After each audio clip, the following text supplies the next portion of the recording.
You are about to listen to an audio recording of the lecture "Should the Mau Mau be Compensated? Reflections from a Pan-African Perspective" by Muoki Mbunga. The lecture was recorded on October 7, 2013 at the Athi River campus of Daystar University in Kenya.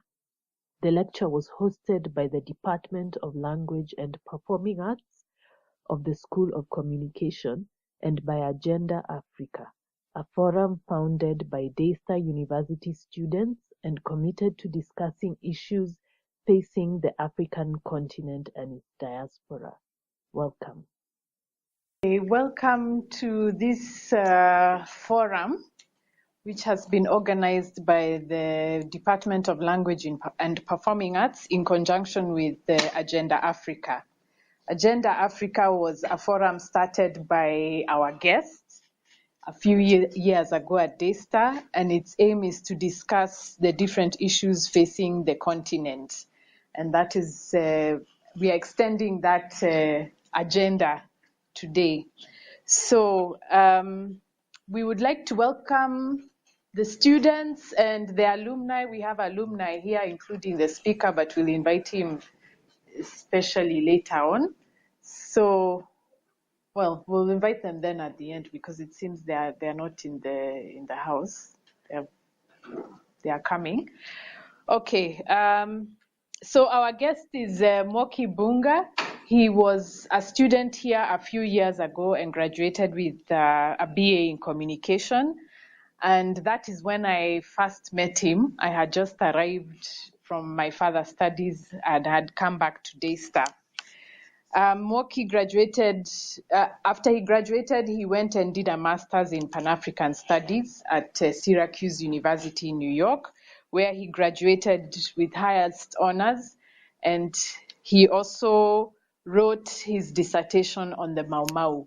So he's very passionate about this subject, and we are glad that he's coming to give us some insights, especially because the Mau Mau was in the news just a few months ago after they were awarded a compensation by the British government. So we are welcome, and maybe towards the end, we'll also ask the alumni who are attending to just say hello and tell us where they are now. But right now, I'm going to ask Pastor Reed to come and open for us with a word of prayer. And then after that, Muoki will begin his lecture. After the lecture, there will be a session for question and answers. Thank you. All right, thank you. Let's pray. Father, in the name of Jesus, we bow before you now just to consecrate ourselves, consecrate this time, and to ask you to have your way. We thank you for our brother who will be sharing about this really important topic. And we know it's important to you also. You love the peoples of the earth, and you've called us together here for a reason, and may that reason be fulfilled to the maximum in the few moments that we have. So we do thank you for this time. Thank you for each person, for even those who may yet be coming, who are not yet here, that you'll bring them here swiftly and safely. Thank you in Jesus' name. Amen. Good afternoon. I'm very glad to be back here in Daystar. Graduated in 2010. And it's good to be back home because Daystar was a home for me. I came to Daystar and left with more than I had paid for. I came to get a degree, and in addition to my degree, I met my wife at Daystar. So I got much more than my money's worth. So it feels good to be back at Daystar. I'm grateful for the invitation by Dr. Wandia and Joya. Like she said, we met in my final year at Daystar and we became very good friends. Dr. Wandia is more than just a teacher. She's a mentor, she's a good friend, and she's the older sister that I never had. And so I am grateful, very grateful that our paths met and I was able to meet her at Daystar. And many of the things that I have done towards the end of my stay in Daystar and afterwards are because of our meeting. And I am very, very grateful, Sister Wandia, for inviting me to come and speak on this important topic. So, I'm wondering whether I need the microphone really. Can you hear me? Not as well, okay. The topic of my talk today is, should the Mau Mau be compensated? And reflections from a Pan-Africanist perspective. And hopefully by the end of this discussion, we'll be able to answer this important question. On October 5th, 2012, the London High Court ruled that that there was sufficient evidence to sue the British government for crimes of torture and illegal detainment that were committed against Mau Mau veterans, Mau Mau suspects in colonial Kenya during the struggle for independence in the 1950s. Now, this was a landmark ruling, and it involved these are the people who brought the case, the Mau Mau veterans who brought the case to the British, to the London High Court. And the one on the extreme right has passed away by the time that the ruling was made in October 5th last year, which interestingly is more or less exactly 1 year since the ruling was made. Now, the ruling was a landmark ruling because since independence, the British government has argued that it should not be asked to pay any form of compensation to Mau Mau veterans because when the colonial government handed over the instruments of power to the government of Mzee Jomo Kenyatta, they had handed over the legal responsibility for whatever crimes and whatever had taken place in the colony of Kenya. So since independence, the British government has refused to pay any form of compensation to the Mau Mau veterans until this announcement that was made in June this year, almost 50 years later. And so it is important to understand this ruling because it puts everything in perspective.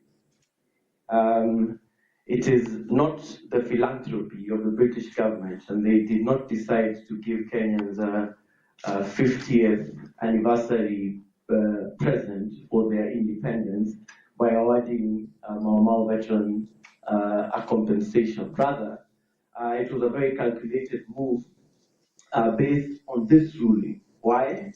The ruling opened up the door for hundreds and possibly thousands of other litigations to be brought against the British government. Remember, the October 5th ruling was a ruling based on just this 4 Mau Mau veterans. And so there are thousands of other Mau Mau veterans in Kenya. And so the ruling was opening up the way for hundreds and possibly thousands of other litigations to be brought against the British government. And so the British government, in my analysis, opted for the easier way out. How? Have an out-of-court settlement with Mau Mau veterans. The discussions, the negotiations of this out-of-court settlement is what William Hague, Britain's Foreign Secretary, announced in June this year, that the British government would be giving £19.9 million to Mau Mau veterans in Kenya. So, of course, the British government was afraid of what hundreds and thousands, perhaps, of litigations would mean. Of course, that would mean hundreds of man-hours for people to work on each of the individual cases. It would mean case researchers who would be hired to defend the government in each of these cases. It would mean expert witnesses who would have to be paid for their testimony in each of these cases. And the cost would have been, at the very least, hundreds of millions of British pounds if they had continued going the legal way of dealing with each case that would be brought against the British government. So the British government opted for the easy way out, which is have an out-of-court settlement with not just 3 Mau Mau veterans, but the Mau Mau War Veterans Association that represents at least 5,228 Mau Mau veterans, and give them this 19.9 million pounds. So it is important to have that in mind as we begin our discussion, that the compensation that was announced on June 6th of this year came not out of British philanthropy or self-initiative on the part of the British government, but out of 50 years of struggle by Mau Mau veterans who have been seeking justice for the crimes that were committed against them in colonial Kenya. Next slide. Before we can adequately respond to the question, should the Mau Mau be compensated, we need to have a good grasp of the history of the Mau Mau, and I will quickly just go through what I consider to be some of the major details regarding the Mau Mau struggle for independence in Kenya. And the struggle began out of 3 major reasons. The first one, click next. The first one is the alienation of African land by Europeans. And this is really common knowledge that Africans were evicted from the most fertile regions of Kenya, and these fertile regions were occupied by British settlers, and these areas of land became known as the White Highlands, and Africans were all huddled together in what was known as the native reserves. And so that is very well known. Perhaps what is often understated is that for Africans, land was not just a means of economic production. It was a sacred space. It was a site of ritual.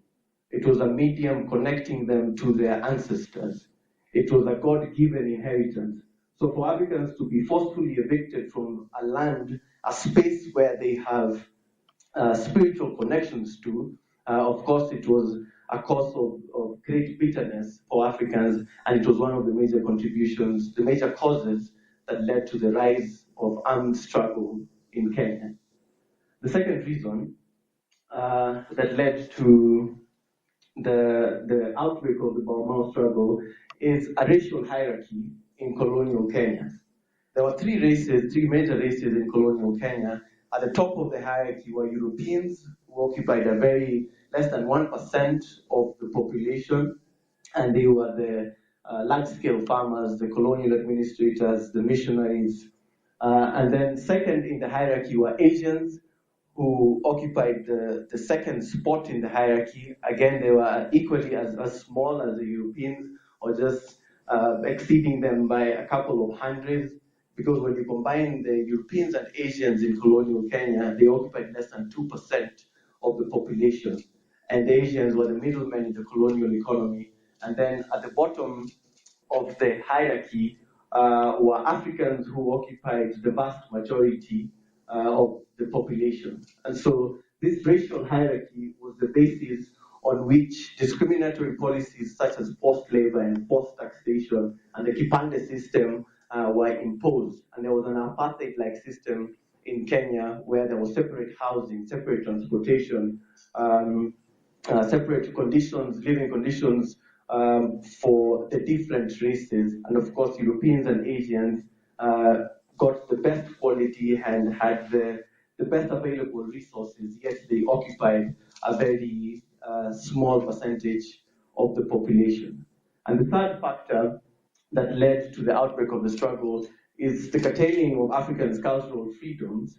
And this is the colonial government, in conjunction with the missionary organizations in Kenya at that point, viciously attacked African indigenous religions, viciously attacked African languages, African naming systems, indigenous ways of worship.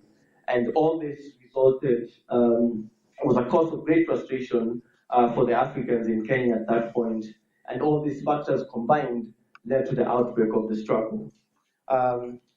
There were 3 major fronts in the Mau Mau struggle. And very quickly, the forests of Mount Kenya and Nyandarua, the towns next the towns and urban centers and native reserves in eastern, central, and Rift Valley provinces. And it is important to realize that the Mau Mau struggle has these three major fronts, because oftentimes there is a tendency to think of Mau Mau as only the forest guerrillas, the forest fighters. And in so doing, we think of Mau Mau as only being a movement about guns and killing. And in so doing, we think of Mau Mau as a movement that was only driven by men, because men were the majority of the forest fighters. However, there were three major fronts. And of course, you have the forest fighters who are very well known. They are the face of the Mau Mau struggle in Kenya. But we have this other front as well. You had Mau Mau members who worked in Nairobi. They worked as houseboys in European households. They worked as messengers in government offices, and their work was always to eavesdrop and to pass on very classified information to the forest fighters. Their work was also to steal or buy guns and ammunition, medical supplies, and many other things that were available in the towns and urban centers that were needed by the forest fighters. The native reserves, this is where you have predominantly the women, the children, and the elders. And in many ways, the native reserves were the lifeline of the entire struggle. The native reserves is where the forest fighters, that's where they found their food. Mau Mau women would on a regular basis donate food and secretly transport it to the forest fighters. They would nurse wounded forest fighters who got seriously hurt in the forest. They would be brought in the reserves, and they would secretly recuperate in the homes of Mau Mau members in the native reserves.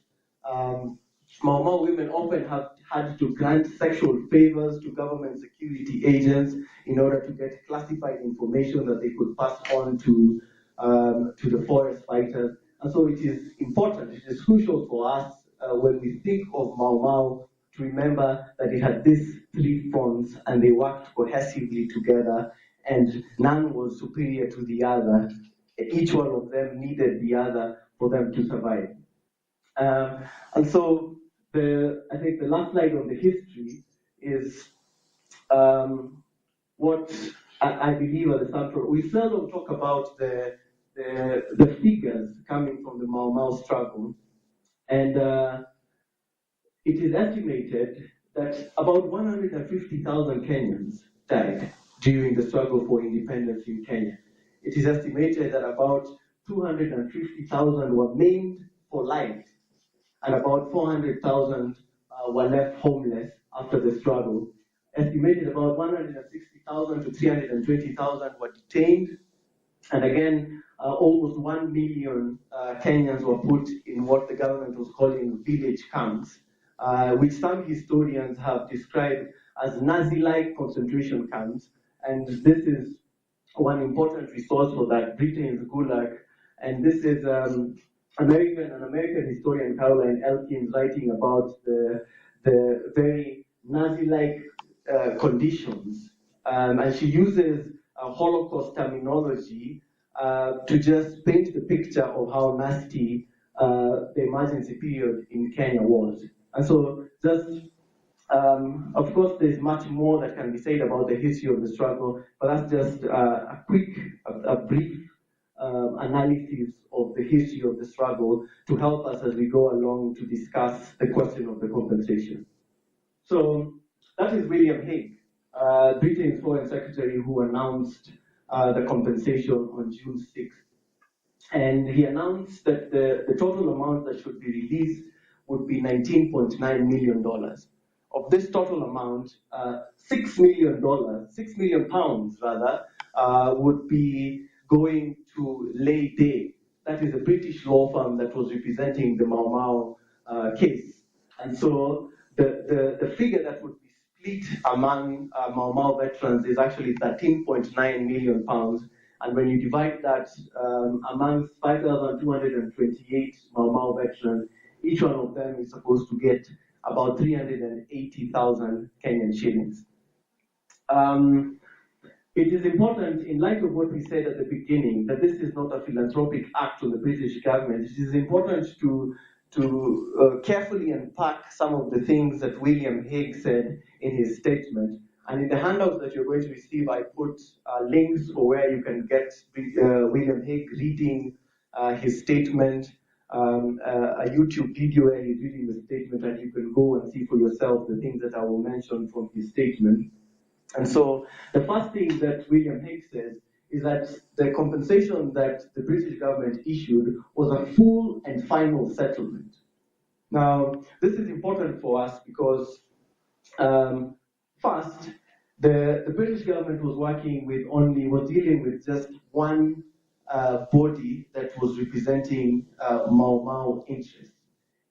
That is Mau Mau or Veterans Association. Yet in Kenya, you have several legitimate bodies that represent Mau Mau interests. You have the Kenya National Liberation or Veterans Association, you have Mau Mau Regional, you have Harambee, you have various groups, and the reason for this, I will touch on this later on, but it is bad post-independence Kenyan politics where Mau Mau veterans were split up into smaller other groups by the government of Jomo Kenyatta and the subsequent governments.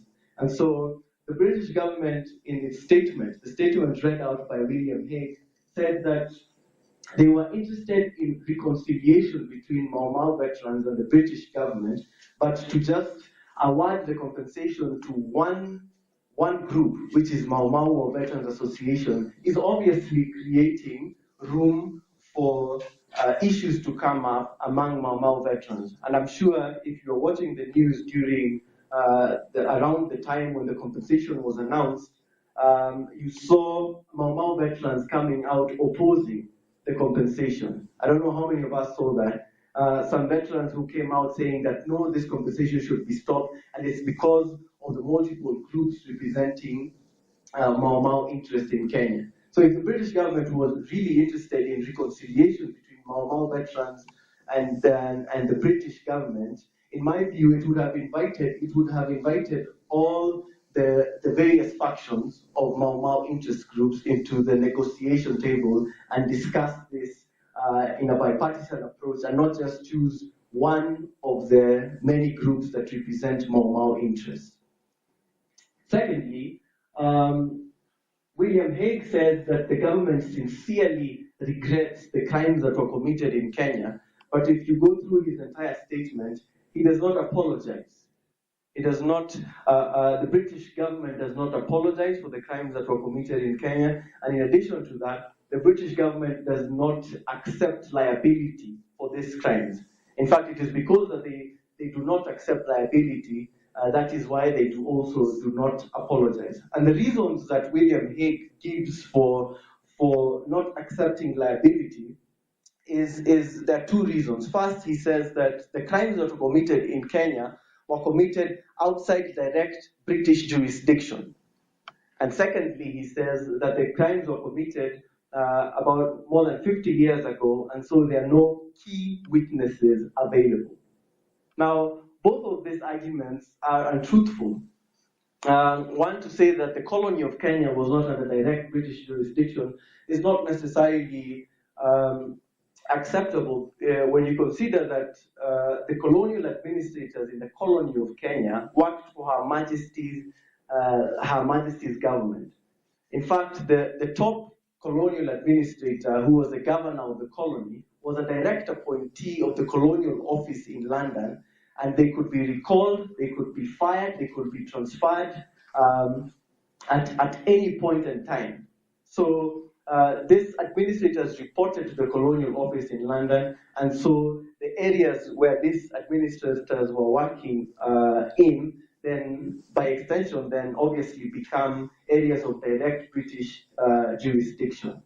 The other argument saying that key witnesses are not available, of course, that is also a ridiculous statement, because you have thousands of Mau Mau veterans who were witnesses to the crimes that were committed in Kenya, and you have former colonial administrators who are still alive. In fact, one of them, John Nottingham, has been supporting the Mau Mau case, and he was a district officer in Nyeri when the state of emergency was declared in 1952. And so the argument by Hague is untruthful. And the this leads us to the question of reparations in a Pan-African context. And the first thing about reparations in a Pan-African context, where we're not just thinking about Kenya and the case against the British colonial government, is that in the Pan-African world, reparation is not just about money. The clamor for reparations against the British colonial government is not really about money.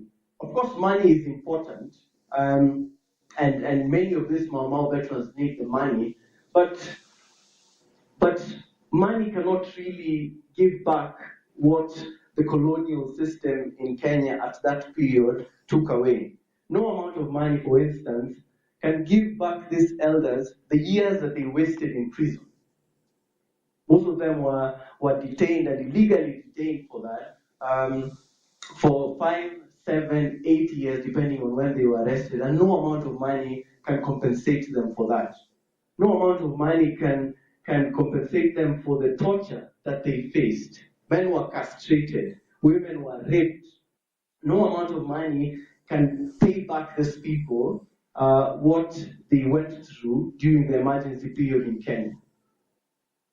No amount of money can give back Mau Mau veterans all the loved ones that they lost and the comrades who were murdered during the struggle for independence in Kenya. No amount of money can bring back all the sacred shrines and sacred places that were destroyed by foreign occupation when people were forcefully evicted from their land. No amount of British sterling pounds can give back, can repair the soil, the rivers and the lakes that were destroyed by toxins from settler plantation agriculture in Kenya. No amount of money can bring that back. And that's why William Hague's statement in many ways is unacceptable, because he just wants the British government wants just to give out money, yet to continue to refuse liability, to refuse to take responsibility for the crimes that were committed in Kenya, and something that would have helped Mau Mau veterans would have been an honest apology. The British government honestly apologizing and genuinely taking up responsibility for the crimes that were committed in Kenya, and that would have been a step closer in giving reparations and in giving justice to the history of the Mau Mau struggle. The Mau Mau compensation case is also, from a Pan-African context, important because, and this is what the British government is really afraid of, and that's why they were careful to not say that they are sorry. They said they sincerely regret the crimes that were committed in Kenya, but they did not say they were sorry because they are afraid that this will set a precedent for other former British colonies to also bring cases against the British government. And some of these countries are like Malaysia and Cyprus and Aden, where similar crimes are alleged to have been committed. CARICOM is another case in the Pan-African world. CARICOM is short form for Caribbean Communities. And after the Mau Mau compensation case succeeded in the way that it has, 14 Caribbean communities have come together and they're preparing to launch a case against Britain, France, and Netherlands for what they aptly call the lingering legacy of the Atlantic slave trade. And so, in fact, CARICOM is hiring the same British law firm that represented the Mau Mau case to go and represent them on this issue. So obviously, the Mau Mau compensation case has also Pan-African implications besides what it means just for the Mau Mau veterans themselves or just for Kenya alone. It clearly has implications outside of Africa and in the entire Pan-African world. Another now, the implications now for Kenyans, and as I get to the home state of my presentation, this is a quote by Shiraz Durrani. Shiraz Durrani is a Kenyan Indian who was in Kenya during who was part of the December 12 movement, the underground movement in Kenya during the 70s and 80s, like Cheche and Mwakenya. And so he researches on the Mau Mau struggle, and he says what I think is important for a discussion of the implications of the Mau Mau compensation for Kenyans. And he says justice for Kenya's Mau Mau veterans cannot be achieved fully until there is justice for the movement that these veterans were members of, which is Mau Mau. And this is the question that I want us to ponder on as I wind up my presentation, the pursuit of justice for the movement. There is pursuit of justice for Mau Mau veterans, who are individuals that you can pinpoint and talk to, and these are individuals who can take the cases to the court. But there is also another aspect that is justice for the movement. And you know, individuals can go to court, but movements cannot go to court. Movements cannot go to the London High Court to bring their case against the British government. And this is what I want us to think about, pursuing justice for the movement. What does that mean? Pursuing justice for the Mau Mau movement. What does that mean for Kenyan society? And I want to posit to us today that justice for the Mau Mau movement means that Kenyan society must truly understand the history of the Mau Mau struggle. And clearly understanding the history of the Mau Mau struggle means understanding the aims of the struggle, understanding the means that the struggle employed, and understanding the achievements of the struggle. And unfortunately, this has not been possible to do in Kenya because of three categories of classes of people that I'm going to describe.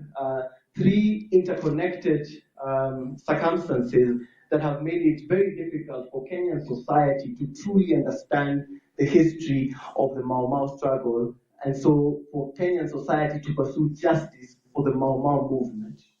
And the first one has to do with Kenya's political class.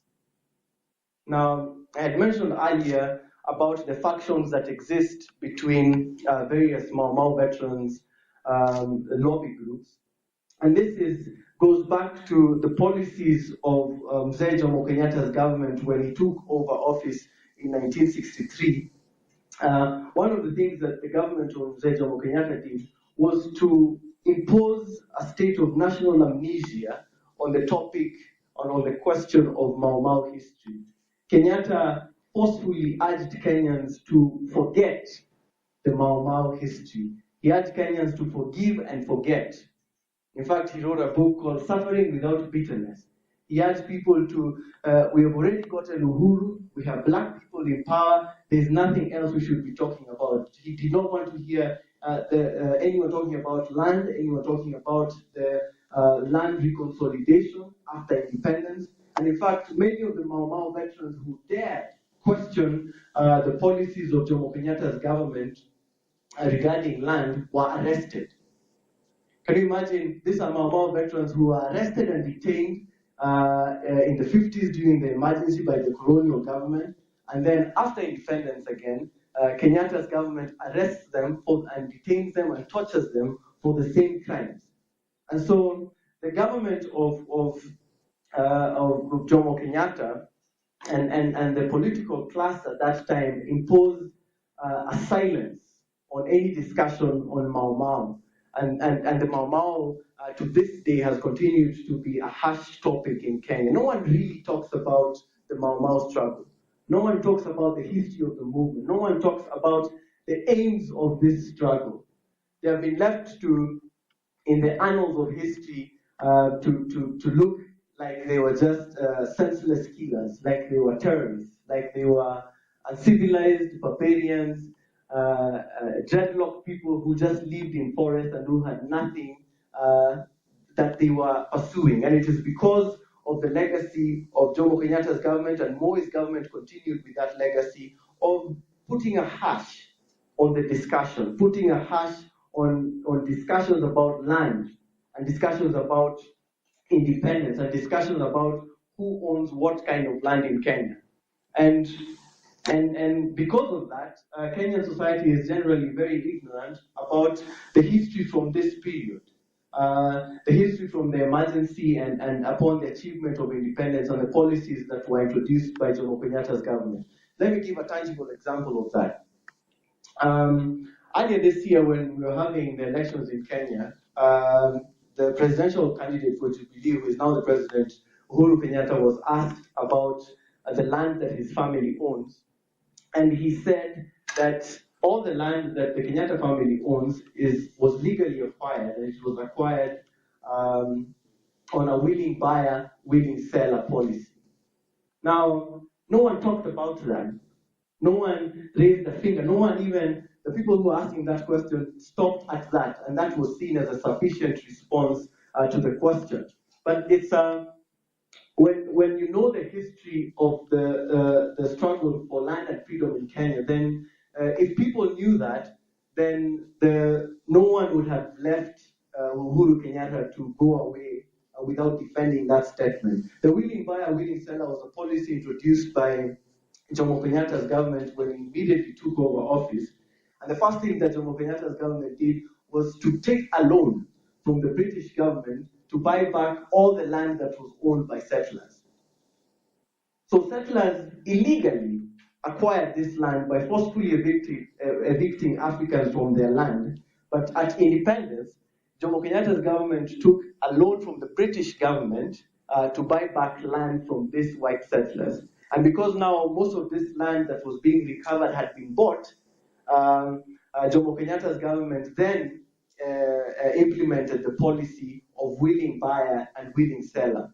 And this meant that Africans also had to buy back land in order for them to own the land, even if that land was their ancestral land and before independence and before the forceful eviction by white settlers.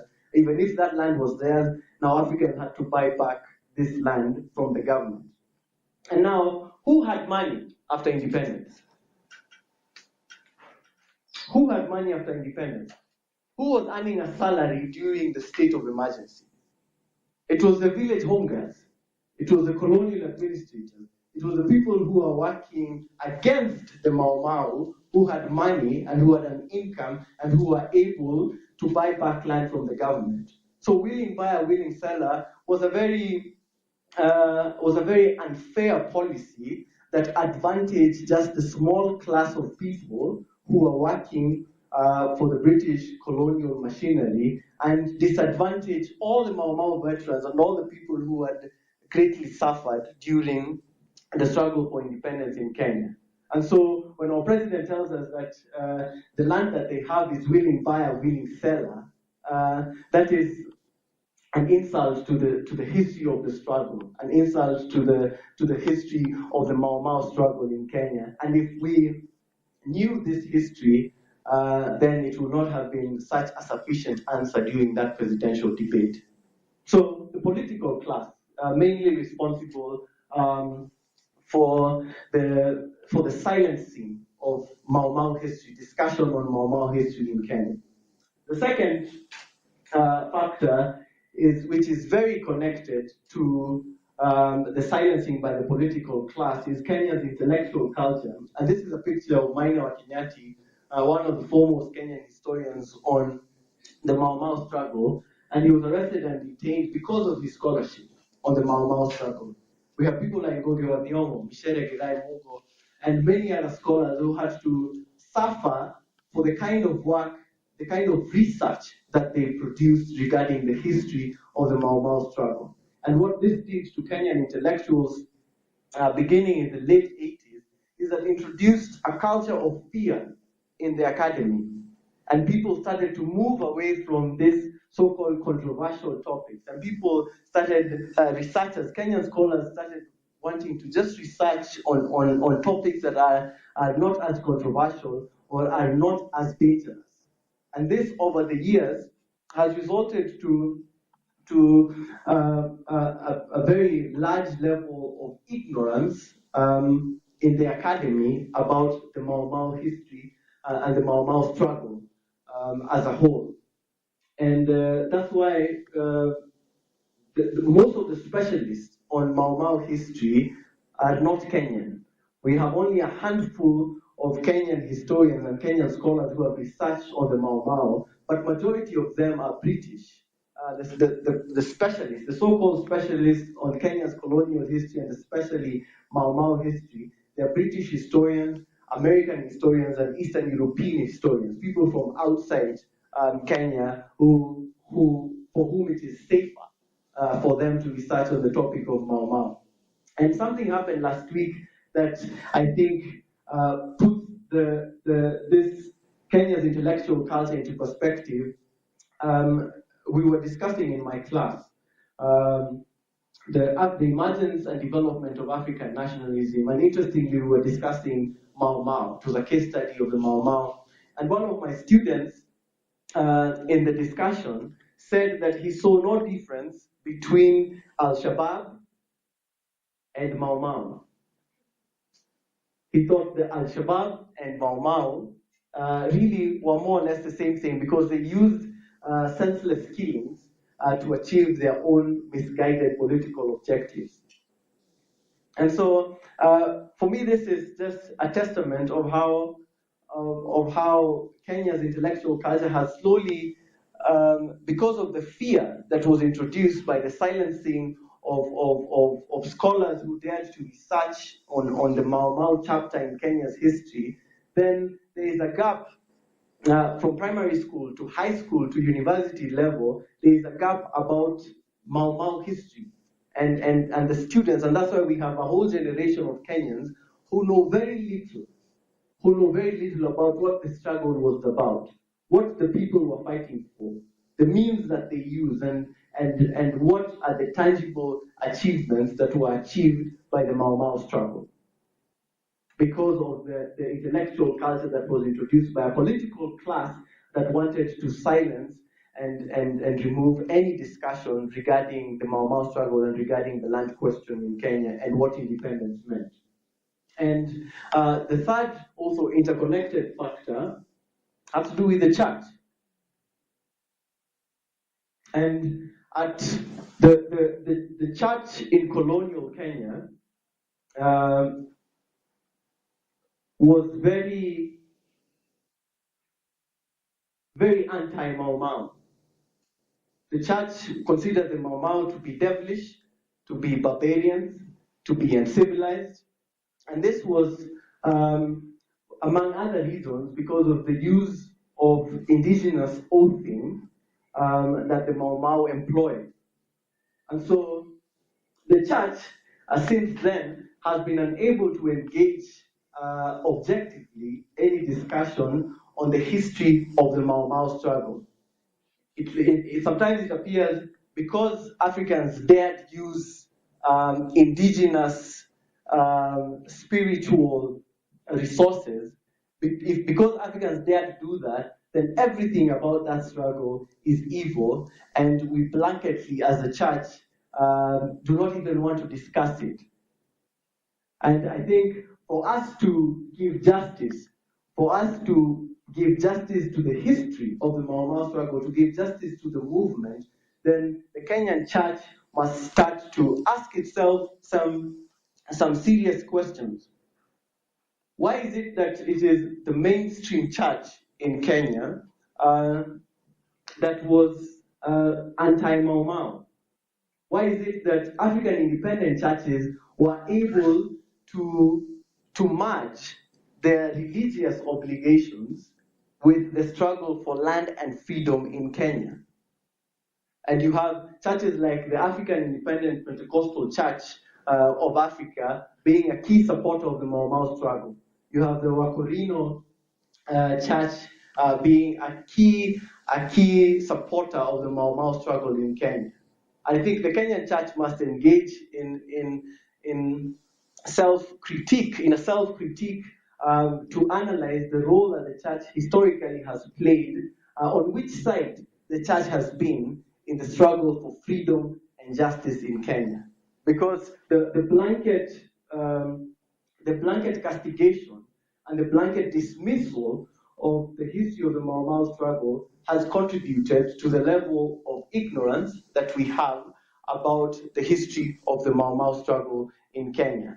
And so what it has done, what all these factors have done, the political class that was silencing the conversation, the Kenyan intellectuals who have been afraid of engaging this topic, and the church that has castigated, blanketly castigated and dismissed the entire struggle. What this has done is that it has left the Kenyan collective psyche, the collective psyche of Kenyans, to only fall back then on the views that were propagated by colonial anthropologists and colonial psychologists, the psychologists like L.S.B. Leakey, like Carothers, people like that who considered L.S.B. Leakey, for example, in his book Defeating Mau Mau, says that the Mau Mau was characterized by incredible beastliness and depravity.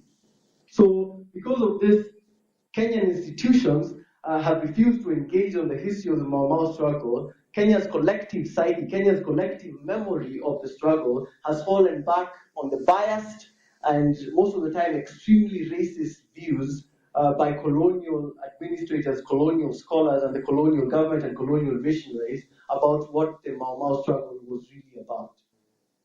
And so, as Africans and as Kenyans in these churches, in these academic institutions, we must force ourselves to remember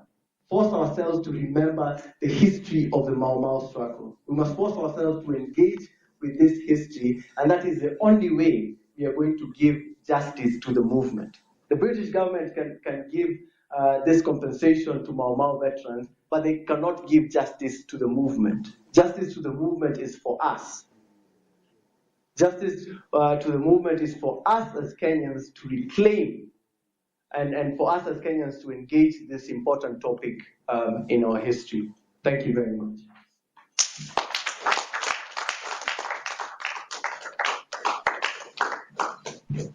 Thank you for listening to this lecture.